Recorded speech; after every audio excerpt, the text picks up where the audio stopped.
आज भगवान श्री कृष्ण और भीष्म का एक छोटा सा संवाद है।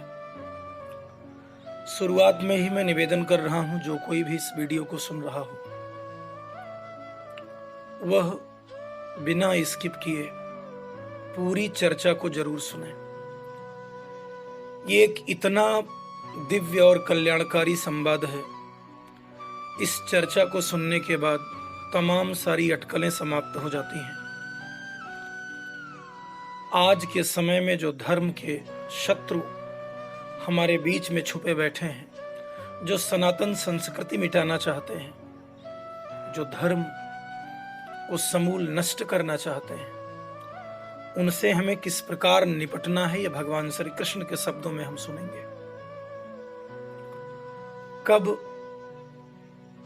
अनैतिक कार्य भी सही हो जाते हैं, कब छल करना भी श्रेष्ठ हो जाता है, यह सब आज हम जान लेंगे इस छोटे से संवाद के माध्यम से।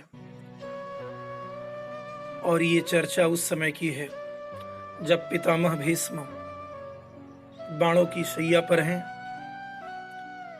और उनका अंतिम समय बिल्कुल नजदीक है। मैं फिर निवेदन कर रहा हूं, आप जो भी हैं अगर सुन रहे हैं तो पूरी चर्चा सुन लीजिएगा। अंतिम समय है पितामह के जीवन का और पांडवों के साथ श्री कृष्ण पितामह भीष्म के पास युद्ध क्षेत्र में आते हैं। प्रणाम होता है। पितामह भीष्म धीमे स्वर में पूछते हैं, युधिष्ठिर का राज्याभिषेक करा चुके केशव, ध्यान रखना उसका परिवार के बुजुर्गों से रिक्त हो चुका है। राजमहल में उन्हें अब सबसे अधिक तुम्हारी ही आवश्यकता है, क्योंकि हमारे परिवार में वरिष्ठ अब कोई बचा ही नहीं है। इस महाभारत के युद्ध ने सबको निगल लिया। कृष्ण चुप रहे।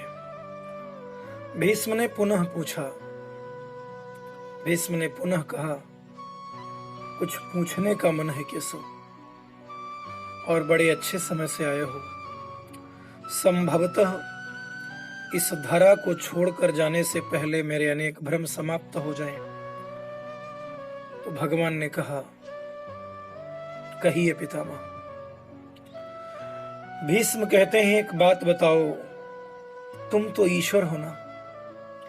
कृष्ण ने बीच में ही टोका, नहीं पितामह, मैं ईश्वर नहीं हूं, मैं तो आपका पौत्र हूं, ईश्वर कहां? भीष्म उस घोर पीड़ा में भी, उस वेदना में भी ठहाके के साथ हंस पड़े। बोले, अब अपने जीवन का स्वयं कभी आकलन में नहीं कर पाया, इसलिए मैं ये तो नहीं जानता कि मैं अच्छा हूं या बुरा, पर अब तो इस धराधाम को छोड़ के जा रहा हूं। अब तो ठगना छोड़ दो, अब तो सत्य बोलो। कृष्ण जाने क्यों भीष्म के नजदीक चले आए, उनका हाथ पकड़ लिए, थोड़ा सा दबाया, जैसे कोई अपने किसी नजदीकी व्यक्ति का दबाता है। और कृष्ण ने कहा, बोलो पितामह। भीष्म बोले, एक बात बताओ कन्हैया, इस युद्ध में जो हुआ क्या वो ठीक था? तो कृष्ण कहते हैं, किसकी ओर से? पांडवों की ओर से जो कुछ हुआ वह, या कौरवों की ओर से जो कुछ हुआ वह? तो पितामह कहते हैं, कौरवों के कृत्यों पर चर्चा का तो अब कोई अर्थ ही नहीं कन्हैया, पर क्या पांडवों की ओर से जो हुआ वो सही था? आचार्य द्रोण का छल पूर्वक वध, युद्ध में जंघा के नीचे प्रहार वर्जित है, गदा युद्ध में, फिर भी दुर्योधन की जंघा के नीचे प्रहार करके उसका वध, दुशासन की छाती को चीरा गया, जयद्रथ का वध, निहत्थे कर्ण का वध, जब उसके रथ का पहिया धंस चुका था, ऐसे में उसका वध किया गया। क्या यह सब ठीक था? भगवान ने कहा, इसका उत्तर मैं कैसे दे सकता हूं पितामह। इसका उत्तर तो आपको उन्हीं से पूछना चाहिए और इसका उत्तर भी उन्हीं को देना चाहिए जिन्होंने यह किया। उत्तर दें दुर्योधन और दुशासन का वध करने वाले भीम, उत्तर दें कर्ण और जयद्रथ का वध करने वाले अर्जुन। मैं तो इस युद्ध में कहीं था ही नहीं पितामह। भीष्म ने कहा, आप भी छलना नहीं छोड़ रहे हो। कृष्ण, अरे विश्व भले कहता रहे कि महाभारत को अर्जुन और भीम ने जीता है, पर मैं जानता हूं कन्हैया कि यह तुम्हारी और केवल तुम्हारी विजय है। मैं तो उत्तर तुम्ही से पूछूंगा। कृष्ण ने कहा, तो अगर आप मुझी से पूछेंगे और आपको लगता है यह सिर्फ मेरी विजय है, तो सुनिए, कुछ बुरा नहीं हुआ, कुछ अनैतिक नहीं हुआ, वही हुआ जो होना चाहिए था। पितामह ने कहा, ये तुम कह रहे हो केशव, ये तुम बोल रहे हो। मर्यादा पुरुषोत्तम श्री राम का अवतार कृष्ण ऐसा कह रहा है। यह छल तो किसी युग में हमारे सनातन संस्कृति का अंग नहीं रहा, फिर यह उचित कैसे हो गया। कृष्ण जवाब देते हैं, सावधानी पूर्वक सुनिएगा। भगवान कहते हैं कि इतिहास से शिक्षा ली जाती है पितामह, पर निर्णय वर्तमान की परिस्थितियों के आधार पर करना पड़ता है। हर युग में या हर युग अपने तर्कों और अपनी आवश्यकता के आधार पर अपना नायक चुनता है। राम त्रेता युग के नायक थे, मेरे भाग्य में द्वापर आया।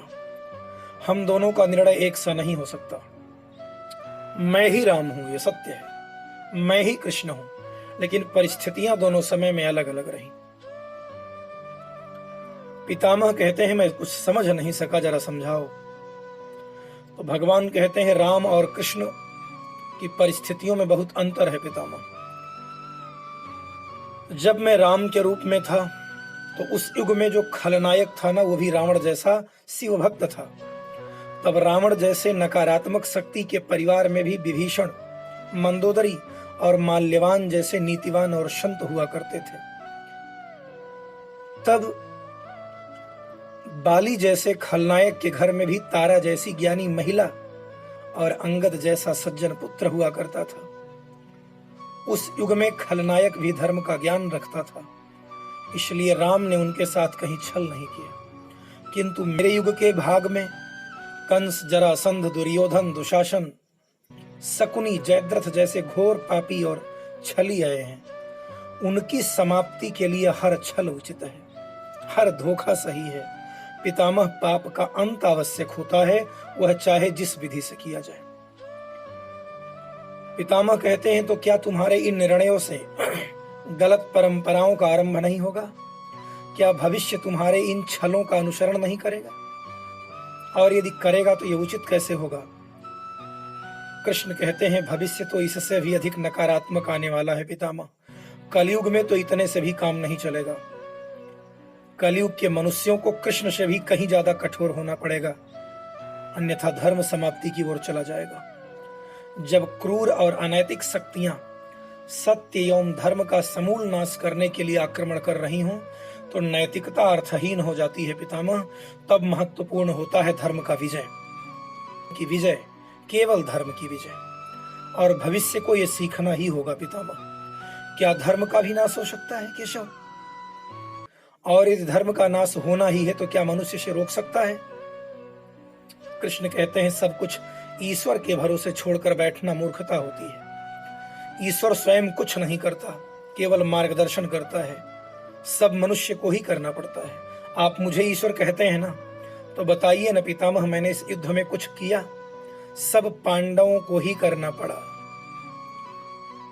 यह प्रकृति का संविधान है, और युद्ध के प्रथम दिन यही तो मैंने अर्जुन से कहा था, यही परम सत्य। भीष्म संतुष्ट नजर आ रहे थे, उनकी आंखें धीरे धीरे बंद होने लगी थी। उन्होंने कहा, चलो कृष्ण, यह इस धरा पर अंतिम रात्रि है। कल संभवतः इस धरा धाम को छोड़कर चला जाऊंगा। आपने इस अभागे भक्त पर जो कृपा की, उसके लिए कोटि कोटि धन्यवाद है आपको। भगवान ने मन ही मन कुछ कहा, भीष्म के पुनः थोड़ा सा दबाया, उनके सर पे अपना हाथ रखा और चले गए। लेकिन युद्ध भूमि के उस डरावने अंधकार में भविष्य को जीवन का सबसे बड़ा सूत्र मिल चुका था, और वो सूत्र यह है, जब अनैतिक और क्रूर शक्तियां सत्य और धर्म का विनाश करने के लिए आक्रमण कर रही हों, तो नैतिकता का पाठ आत्मघाती होता है, ये हमें जान लेना है।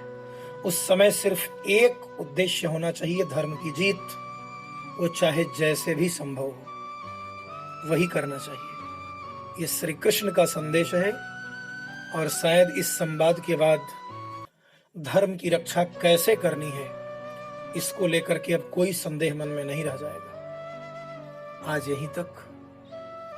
अगर यह चर्चा कल्याणकारी लगती है तो वास्तव में ये जन जन तक पहुंचना चाहिए, और धर्म की रक्षा के लिए आप कुछ नहीं कर सकते तो कम से कम तमाम अनावश्यक पोस्ट हम शेयर करते हैं, इस चर्चा को जितना ज्यादा हो सके शेयर करिए। हो सकता है लोगों में एक जागरूकता आए, धर्म की रक्षा को एक बल मिलेगा। आप भी धर्म रक्षा में थोड़ा सहयोग शेयर के माध्यम से ही करेंगे, तो भी आप धर्म के रथ के सारथी बनेंगे। आज यहीं तक।